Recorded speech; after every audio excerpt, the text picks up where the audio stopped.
फातिमा शेख, माता रामाबाई, बाबा साहब अम्बेडकर, मानवर श्री कांशीराम साहब और छत्रपति साहू जी महाराज, पेरियार, बाबा संत घाट के पीजे अब्दुल कलाम साहब, पेरियार नरेश सिंह यादव और बाबू जगदीश सिंह कुशवाहा, सबको सत सत नमन और वंदन करते हुए मैं इस बात को बताना चाहूंगा कि लड़ाई वो लोग नहीं लड़ते हैं जो लोग डरपोक होते हैं, और लड़ाई वो लोग नहीं लड़ते हैं जो लोग लालची होते हैं।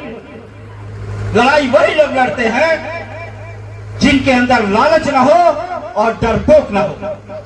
सारे महापुरुषों का एक ही सोच था कि हमारा समाज कैसे बराबरी का अधिकार पाए, सबका यही सोच था। लेकिन थोड़ा इधर और थोड़ा इधर, ये नहीं चलेगा। अगर ये चलेगा तो आने वाले दिन में आप अपने बेटा को जवाब क्या देंगे, आप विचार कर लीजिए। सब लोगों ने लकीर खींच के लड़ाई लड़ा है। मैं एक उदाहरण के तौर पे कह रहा हूं। आप बताइए, इधर से कोई गरीब ब्राह्मण जा रहा हो तो इसमें से किसकी हिम्मत है कि ये कह देगा? कौन कह देगा बताइए? मैं दुसार चमार तेली कुर्मी कुहार भर मुसर पासी कानू करवार जसवाल बनवार उनियार सैजवार शर्मा लोहार बिन मला पासी और धर्म परिवर्तन महंतन से कहता हूँ कि किसका हिम्मत है कह देगा? कह देंगे आप कह देंगे? नहीं कह पाएंगे। लेकिन आपके सुप्रीम कोर्ट के जज के ऊपर जूता चलता है, इसका मतलब सबका लड़ाई नहीं है, ये बहुजन समाज का लड़ाई है। लकीर खींच के लड़ना पड़ेगा। अगर लकीर खींच के हम नहीं लड़ेंगे तो हम सब लोग मारे जाएंगे। यहाँ सभी लोग बैठे हुए थे, हम देखे यहाँ यादव लोग भी आए हुए हैं, गुप्ता लोग भी आए हुए हैं, बिन भाई भी आए हुए हैं, अन्य जाति के तमाम लोग आए हुए हैं। ये जैसी दिल पे भी बात हुआ, कहाँ चले गए वो लोग जो बहुजन का गाना गाते थे? कहाँ है वो लोग? ये मंच ईमानदारी का है, बेईमानों का नहीं है। सभी लोगों ने अपना खून दिया है और उनका खून पी के लोग बेईमानी कर रहे हैं। क्या मुंह दिखाएंगे अपने बच्चे को? बताइए आप लोग। सभी लोगों ने 15-85 का लड़ाई लड़ा, थोड़ा इधर है थोड़ा उधर, नहीं चलेगा, नहीं चलने देगा। आने वाले दिन में आपको अपने बच्चे को जवाब देना पड़ेगा। मैं सबको कह रहा हूं, जितने बहुजन समाज के लोग हैं, अगर आज यहीं उठ खड़ा हुए तो आने वाले दिन में आपको खड़ा नहीं होने दिया जाएगा। अभी भाई गुप्ता जी कहे कि सुप्रीम कोर्ट में जज जातिवाद बैठे हुए हैं। आपके देश चुनाव सभी बदलने वाला नहीं है, इसलिए बदलने वाला नहीं है कि मानवर साहब कहे थे कि वोट हमारा रात तुम्हारा नहीं चलेगा, नहीं चलेगा। बेईमानों ने ईवीएम लाया, बेईमान लोग ईवीएम लाया। अगर बहुत साफ सुथरा ये लोग हैं तो बिना ईवीएम का चुनाव क्यों नहीं कराता है? कहीं ना कहीं गड़बड़ है। तो मेरा ये कहना है आप सभी से कि जो लड़ाई लड़ रहा है, अगर आप उसके साथ नहीं रहिएगा तो आप भी मारे जाइएगा, कोई बचाने वाला नहीं मिलेगा आपको। ये मंच ईमानदारों का है। इस मंच को बुद्ध, कबीर, रैदास, जितने हमारे महापुरुष रहे, सभी लोगों ने अपने खून पसीना से सींचा है, खून पसीना से। लोग कहते हैं कि गले में मटका और कमर में झाड़ू बांधा जाता था, आज भी बांधा जा रहा है, आपको नजर नहीं आ रहा है। आप जाके देखिए विश्वविद्यालय में क्या दशा है, कैसे है भाई? क्यों है? इसलिए है कि जो लोग आज हम गुरु रैदास जी का जयंती मना रहे हैं, लेकिन हमारे जो लोग हैं, अभी एक भाई कहे, अमन भाई कहे कि हमारे बीच में पढ़ाई कम नहीं है, पढ़ाई ठीक ठाक हो गया है। एक बहाना हो गया है कि हमारा समाज पढ़ा लिखा नहीं है, शिक्षित नहीं है। ये गड़बड़ बात है। पढ़ाई होना चाहिए और लड़ाई भी होना चाहिए। पढ़ाई भी होना चाहिए, लड़ाई भी होना चाहिए। अमन भाई ठीक कहे, अमन भाई इस बात को कहे। आज दशा ये है कि जिसका खाते हैं लोग, जिसका लोग खा रहे हैं, उन्हीं के नाम पर लोग 4 घंटा 5 घंटा नहीं दे पा रहे हैं। ये दशा है इस देश का, ये दशा इस देश का है। मैं फिल्मी डायलॉग नहीं मार रहा हूं, मुझे बहुत दुख है कि इस बात को बाबा साहब अम्बेडकर ने लिखित में कहा। ये लड़ाई 1585 का है। ये लड़ाई अगर 1585 का नहीं होगा तब तक सफल नहीं होगा। बाबा साहब अम्बेडकर 2 वोट डालने का अधिकार इसीलिए दे रहे थे कि 131 सांसद हमारा होगा। यही लोग जिसको प्रधानमंत्री बनाना चाहेंगे बनाएंगे, अन्यथा वो नहीं बनेगा। बेईमानों ने हमारे साथ धोखा किया। लोग कहते हैं बाबा साहब अम्बेडकर ने इस काम को नहीं किया। बाबा साहब अम्बेडकर जो लिखित काम कर रहे थे, जिनको नहीं पढ़ने का ढंग है दोबारा जाके पढ़ लेगा। तो ये लड़ाई घालमेल का नहीं है साथियों। यूजीसी अगर बिल आया हुआ है तो ये सरकार, जो लोग अपने आप को कह रहे हैं, ये सरकार इस देश में नहीं चल रहा है। जो लोग पहले राजा हुआ करते थे चुनाव के पहले, वही लोग पार्टी बना लिए। वो चाहे कांग्रेस के लोग हो, चाहे भाजपा के लोग हो, चाहे कम्युनिस्ट के लोग हो, चाहे तृणमूल कांग्रेस के लोग हो, आम आदमी पार्टी के लोग हो, जनसुराज के लोग हो, या जो लोग अपने पार्टी में आरएसएस के लोग रखे हुए हैं, ये सभी लोगों ने वही है। कोई लोग जाति के नाम पे नहीं बोल रहा तो कोई सीबीआई के डर से नहीं बोल रहा है। साथियों, ये लड़ाई आपका है, हम सबका है, हम सबको लड़ना पड़ेगा। कांग्रेस के लोग बहुत शातिर थे, आरएसएस बनाए, आरएसएस से जनसंघ बना दिए, जनसंघ से भाजपा बना दिए। सुप्रीम कोर्ट में, हाई कोर्ट में, मीडिया में, चुनाव आयोग, डीजीपी, डीएम, डीएसपी, एसपी, दरोगा, जमींदार, ठेकेदार, रंगदार, किसी खास जाति के लोग बना दिए।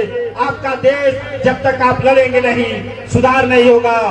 मेरा ये कहना है आप सभी से कि आप अपने बच्चों को भविष्य अगर तय करना चाहते हैं, अगर अच्छा देखना चाहते हैं, तो मैं देख चुका है, वो है लड़ाई। जो सरकारी इसी बिल लाया था, ये बिल इसलिए नहीं लाया गया था कि हम इसको पारित करवा दें, इसलिए लाया गया था कि हम पिछड़ों को भी खुश कर दें और इसको पारित भी ना करावे। अगर इसको पारित करवाना है तो मैं कह रहा हूं इस सरकार से, जो लोग रंगदारी कर रहे हैं कि तुम अपना पक्ष रखो सुप्रीम कोर्ट में, क्यों नहीं रख रहे हो? कहां मर गए बहुजन के नेता लोग? कहां है वो लोग? किसके लिए चुनाव लड़ रहा है? किसका नेतागिरी कर रहा है? हम किसके भरोसे बैठे हुए हैं, बताइए आप। तो मैं ये कह रहा हूँ आप लोगों से, ये लड़ाई हम सबका है, हम सबको लड़ना पड़ेगा।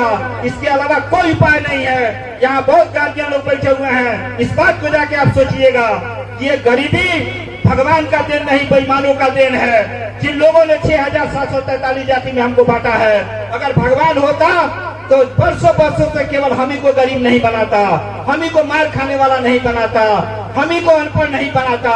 यहाँ कोई भगवान नहीं है, यहाँ बेईमानों के सिस्टम चलता है। एक लोग अमीर पैदा होते हैं, बाकी बहुजन समाज गरीब पैदा होता है।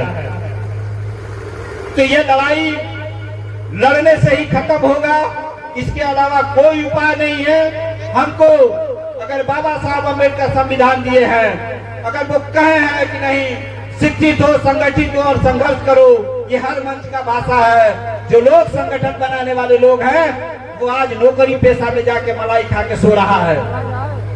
लड़ाई कौन लड़ेगा? लड़ाई कौन लड़ेगा? लड़ाई वो लोग लड़ेंगे जिसका जमीर जिंदा है। जिसका जमीर जिंदा है वो उस लड़ाई को लड़ेगा। जिसका जमीर मर गया वो लड़ाई नहीं लड़ेगा। वो चाहे अमीर हो और चाहे गरीब हो, जिसका सम्मान है वही लड़ाई लड़ेगा। जिसके पास सम्मान नहीं वो लड़ाई नहीं लड़ेगा।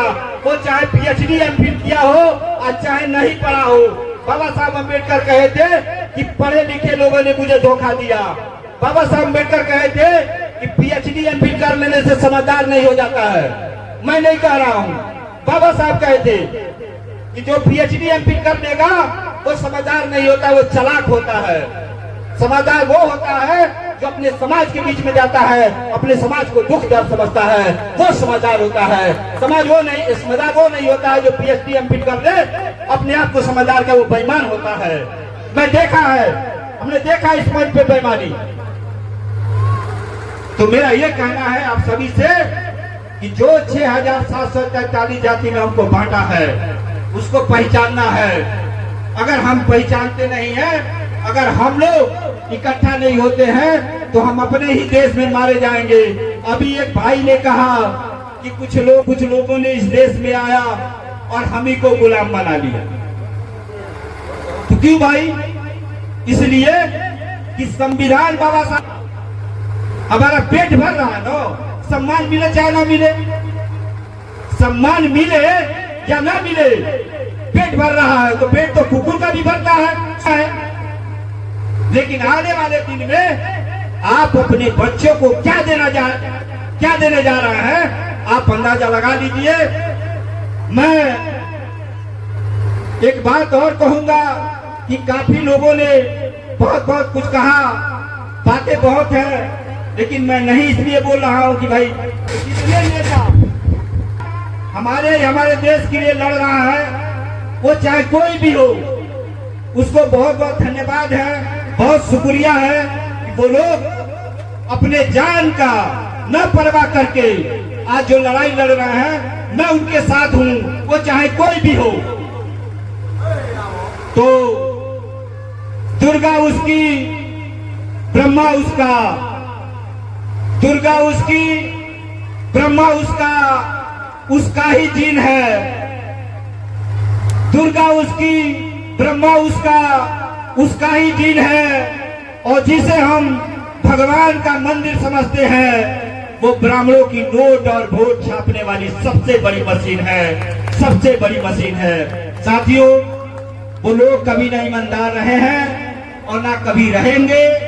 अगर ईमानदार होते तो इस देश की लड़ाई सब लोगों ने लड़ा है, अंग्रेज से सब जाति धर्म के लोग लड़े हैं। ये जमीन अंग्रेज के हाथ में था, ये धन अंग्रेज के हाथ में था।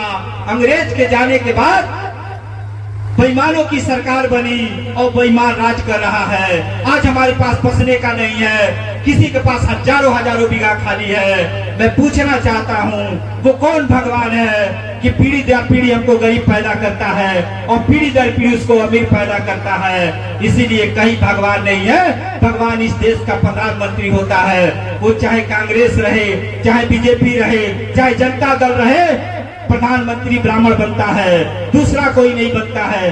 आज के डेट में प्रधानमंत्री ब्राह्मण जाति का है, बनिया है। और बनिया टाटा, बिरला, अंबानी, बजाज, मित्तल, कपूर, खन्ना, सोनी, बच्चन, अग्रवाल होता है, अंबानी, अडानी होता है। ये ब्राह्मण लोग होते हैं, इनका जनेऊ होता है, उपनयन संस्कार होता है, ये प्रमाणित बात है। बनिया वो नहीं होता है, कानू, कलवार, जायसवाल, बरनवाल और निहार, ये लोग बनिया नहीं है। ये लोग बनिया का काम करते हैं, ये जीने खाने का व्यवसाय बना के रखे हैं। साथियों, बहुत घालमेल है। इस देश से कहा जा रहा है कि नहीं, जाति पाति हट गया। प्रधानमंत्री होते हुए भी नरेंद्र मोदी को झूठा अगर तेली कहा गया, लेकिन जाति पाति को ऊपर लाया गया। आज भी सच है कि कहीं छुआछूत गया नहीं है, छुआछूत बरकरार है। तो मैं यही कहूंगा आप सभी से कि आप सभी लोग समझदार लोग हैं, आप सभी लोग समझदार रहिए। जो चालाक लोग हैं, उनके चालाकी को पहचानिए। अगर चालाक आपके पीछे रहेगा तो खुद मर जाएगा, आपको भी मरवाएगा। बहुत बहुत धन्यवाद, शुक्रिया आप सभी को। जय भीम, नमो बुद्धाय, बहुत बहुत साधुवाद।